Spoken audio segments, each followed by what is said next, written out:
15ই August ইতিহাসের একটি বাঁক, যেই বাঁক কাল হয়েছিল আওয়ামী লীগের। সবশেষ এই আগস্টে ক্ষমতাচ্যুত শেখ হাসিনার জীবনেও ঘটে একটি কালো অধ্যায়। আগস্টের প্রতিশোধ নিতে আগস্ট মাসকেই টার্গেট করছে শেখ হাসিনার দল আওয়ামী লীগ।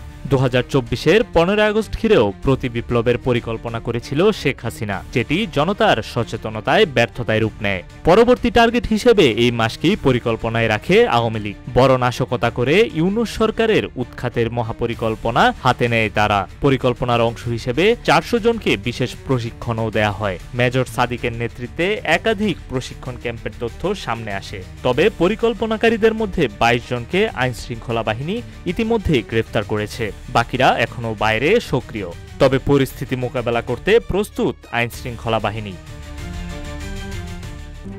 RICL TMX, যুগের পর যুগ স্থাপনা থাকে মজবুত।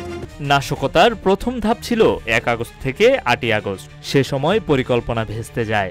গোয়েন্দাদের ধারণা, এবার তারা সরাসরি 15 আগস্টে বড় ধরনের হামলার চেষ্টা করতে পারে।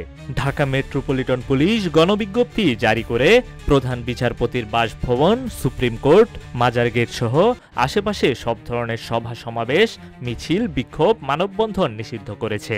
নির্দেশনা কার্যকর হবে 13 আগস্ট থেকে পরবর্তী ঘোষণা না দেয়া পর্যন্ত। ঘটনাবহুল আগস্টে ক্ষমতার পালাবদলের 1 বছর পূর্তি। সরকারের পাশাপাশি ফেসিবাদ বিরোধী দলগুলোর কর্মসূচি চলছে। গোয়েন্দা সংস্থাগুলো সতর্ক করেছে 15 আগস্টে রাজনৈতিক সভা সমাবেশে হামলার বহুমুখী অঘটনের ঝুঁকি রয়েছে। সম্ভাব্য হামলা ঠেকাতে পুলিশ, র্যাব ও সংশ্লিষ্ট বাহিনী প্রতিরোধমূলক প্রস্তুতিতে রয়েছে। পুলিশ সদর দপ্তর থেকে সারা দেশের অফিসার ও এসপিদের বিশেষ নির্দেশনা পাঠানো হয়েছে। নিরাপত্তা বৈঠকে কারা কর্তৃপক্ষকেও সতর্ক থাকতে বলা হয়েছে, যাতে কোনোভাবে পরিকল্পনা ভেতর থেকে বাস্তবায়িত না হয়। পতিত আওয়ামী লীগের কাছে আগস্ট শুধু একটি মাস নয়, এই মাসে সামান্য অবহেলা হতে পারে ভয়াবহ বিপর্যয়। তাই এবার 15 আগস্টের নিরাপত্তা কেবল রাজনৈতিক নয়, রাষ্ট্রীয় অস্তিত্ব রক্ষার পরীক্ষাও বটে। নিউজ ডেস্ক, রূপালী বাংলাদেশ।